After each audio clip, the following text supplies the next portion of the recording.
السلام علیکم ناظرین، نیوز بریک ود میاں کیل کے ساتھ آج آپ کی خدمت میں ایک مرتبہ پھر حاضر ہوں۔ آج آپ کے ساتھ سپریم کورٹ اور ہائی کورٹ کی دو مقدمات کا حوالہ آپ کے ساتھ شیئر کروں گا۔ سب سے اہم مقدمہ اس کی اہمیت اسی لیے دی جا رہی ہے کہ supreme court practice and procedure act کے نفاذ کے بعد پہلی مرتبہ سپریم کورٹ آف پاکستان میں کسی مقدمے کی سپریم کورٹ کے 184(3) کے کسی فیصلے کے خلاف اپیل کی سماعت کی گئی ہے۔ نیب ترامیم کیس کے اندر سابقہ چیف جسٹس عمر عطا بندیال صاحب اور جسٹس اعجاز الحسن جو کہ ابھی بھی سپریم کورٹ کا حصہ ہیں، اور جسٹس منصور علی شاہ، 3-2 کی اکثریت سے ان کی جانب سے نیب ترامیم کو کالعدم قرار دے دیا گیا تھا۔ تاہم ان نیب ترامیم کالعدم قرار دینے کے بعد سپریم کورٹ نے جب جسٹس قاضی فیاض عیسیٰ صاحب چیف جسٹس آف پاکستان بنے تو انہوں نے ایک فل کورٹ تشکیل دے دی، اور practice and procedure case act کے حوالے سے جو درخواستیں تھیں ان پر فیصلہ صادر فرمایا اور پریکٹس اینڈ پروسیجر ایکٹ کو درست قرار دے دیا، جس کے بعد اب باقاعدہ سپریم کورٹ میں 184(3) کے جو مقدمات ہوں گے ان میں اپیلیں بھی دائر ہو سکیں گی۔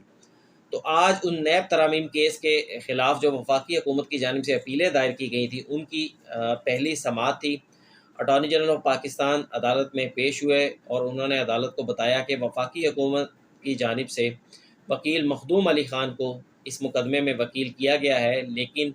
اوریجنل مقدمے میں بھی وہی وکیل تھے، تاہم انہیں اطلاع دیر سے ملنے کی باعث اور 3 نومبر تک ان کی جانب سے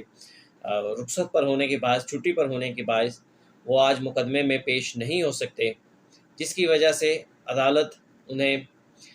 اس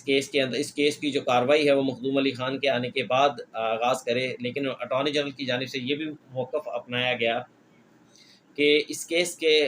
حوالے سے اگر کوئی عدالت معاونت چاہتی ہے تو اٹارنی جنرل دستیاب ہے، جس کے بعد وکیل فاروق ایچ نائک آئے، روسٹرم پر آئے۔ انہوں نے بتایا کہ زہیر احمد صدیقی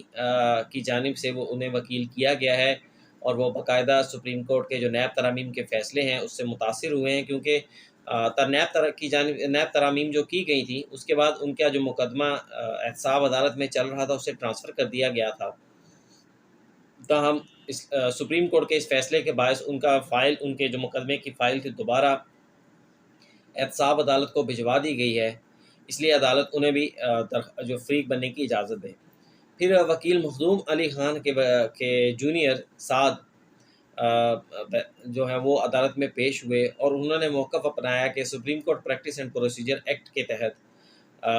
جب یہ بینچ مقدمات کی سماعت کر رہا تھا، original bench justice Umar Ata Bandial کی سربراہی میں 3 رکنی بینچ، اس ٹائم بھی یہ اعتراض عائد کیا گیا تھا کہ supreme court practice and procedure act کو ابھی تک کالعدم قرار نہیں دیا گیا۔ اگر سپریم کورٹ کل اس پریکٹس اینڈ پروسیجر ایکٹ کو درست قرار دے دیتی ہے تو اس کا اطلاق ہوگا اور یہ جو بینچ کی تشکیل ہوگی اس کے اوپر اعتراضات عائد کیے جائیں گے، جس پر چیف جسٹس قاضی فیاض عیسیٰ صاحب نے کہا کہ اگر اس نقطے کا جائزہ لینا ہے تو پھر سپریم کورٹ کے پریکٹس اینڈ پروسیجر ایکٹ کے حوالے سے جو تفصیلی ججمنٹ ہے اس کا انتظار کر لینا بہتر ہوگا۔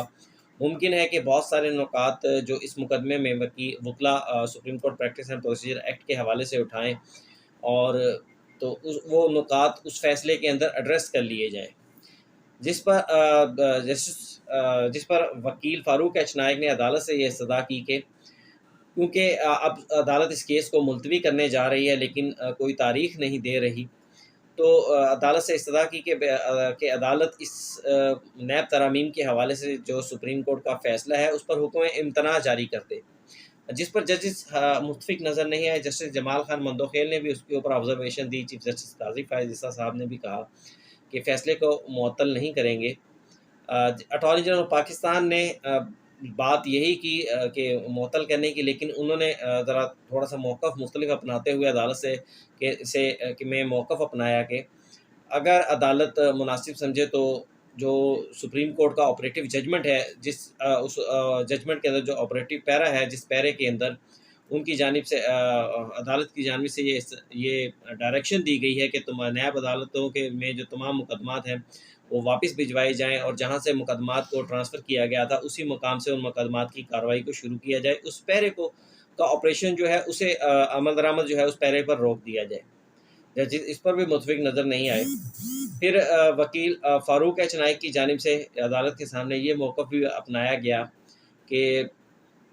اس کیس کے اندر بہت سارے اس کیس کی وجہ سے بہت سارے لوگ جو ہیں وہ متاثر ہوئے ہیں۔ بہت سارے مقدمات جو ہیں وہ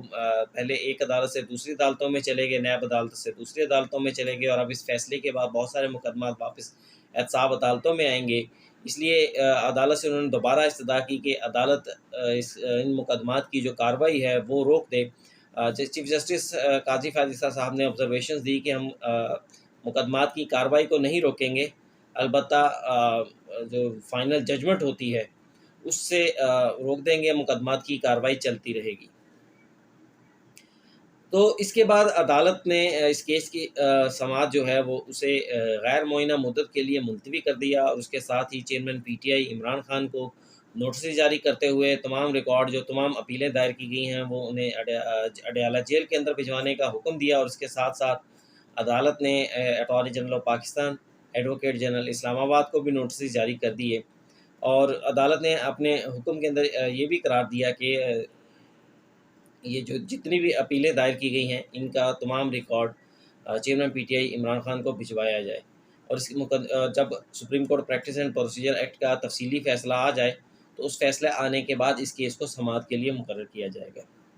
اب اس کے بعد دوسرا کیس ہے جو اسلام آباد جو کہ جج ابو الحسنات صاحب نے اڈیالہ جیل کے اندر کیا۔ آج chairman P T I Imran Khan اور شاہ محمود قریشی کے اوپر جو ہے ان کے حوالے سے گواہوں کی بیانات ریکارڈ کیے جانے تھے۔ فرد جرم ان کے اوپر پہلے عائد ہو چکی ہے، اس کو انہوں نے اسلام آباد ہائی کورٹ میں چیلنج بھی کیا، اسلام آباد ہائی کورٹ نے ان کی درخواستوں کو مسترد بھی کر دیا۔ تو اب اس اڈیالہ جیل کے اندر جو مقدمات زیر سماعت ہیں اس کے اوپر کارروائی جو ہے وہ جاری ہے۔ تو آج 9 گواہان کو عدالت کے اندر پیش کیا گیا، اور ان 9 گواہان کے بیانات ریکارڈ کیے جانے تھے۔ ان گواہان کے اندر عمران سجاد، عقیل حیدر، شمون کیسر، ایم افضل، نادر خان، اقرا اشرف، فروخ عباسی، حسیب بن عظیم، شبیر، خوشنود، اور یہ 9 گواہان ہیں جن کو آج عدالت کے سامنے پیش کیا گیا۔ ان کے بیانات ریکارڈ ہونے تھے، تاہم آج ان گواہوں کی جو ہے حاضری تو لگائی گئی لیکن ان کے بیانات ریکارڈ نہ ہو سکے، اور اس کیس کی جو مزید سماعت ہے وہ عدالت نے 7 نومبر تک ملتوی کر دی ہے۔ دوسری جانب پاکستان تحریک انصاف کی جانب سے آئندہ 1 سے 2 روز کے اندر جو اس سائفر کیس میں جو ایف آئی آر درج کی گئی ہے اسے کالعدم قرار دینے، اور اس کے ساتھ ساتھ سائفر کیس کے اندر جو فرد جرم عائد کی گئی ہے اس کے خلاف جو اپیلیں ہیں وہ بھی آئندہ 1 سے 2 روز کے اندر سپریم کورٹ میں دائر ہو جائیں گی۔ تو ممکنہ طور کے اوپر اس کی جو مزید کارروائی ہوگی، جو اپیلیں کی دائر کی جائیں گی ان کے اندر یقینی بات ہے عدالت سے یہی استدعا کی جائے گی کہ عدالت جو ہے درج کی گئی ایف آئی آر کو خارج کرے، اور جو اگر وہ خارج ہو جاتی ہے تو تمام مقدمے کی کارروائی ختم ہو جائے گی، اور اگر فرد جرم کو جو درست انداز میں نہیں لگانے کا جو اعتراض کیا جا رہا ہے اگر اس کو ختم کر دیا جاتا ہے تو فرد جرم کی کارروائی بھی دوبارہ سے کی جائے گی۔ تو دوستو یہ تھی خبریں۔ دوسرا آج اڈیالہ جیل کے حوالے سے یہ بھی خبریں آئی ہیں کہ علیمہ خان، عمران خان کی تینوں بہنیں علیمہ خان، ڈاکٹر عظمیٰ اور نورین خانم، ان تینوں کی ملاقات بھی ہوئی ہے عمران خان صاحب کے ساتھ اڈیالہ جیل میں۔ تو یہ بھی حوالہ آپ کے ساتھ شیئر کیا ہے۔ اس کے ساتھ ہی مجھے آج کے پروگرام سے اجازت دیجیے، اور پروگرام اگر آپ کو اچھا لگا ہو تو لائک کیجیے گا، سبسکرائب کیجیے گا، اور اس کو شیئر بھی کیجیے گا۔ اس کے ساتھ ہی اجازت دیجیے، اللہ حافظ۔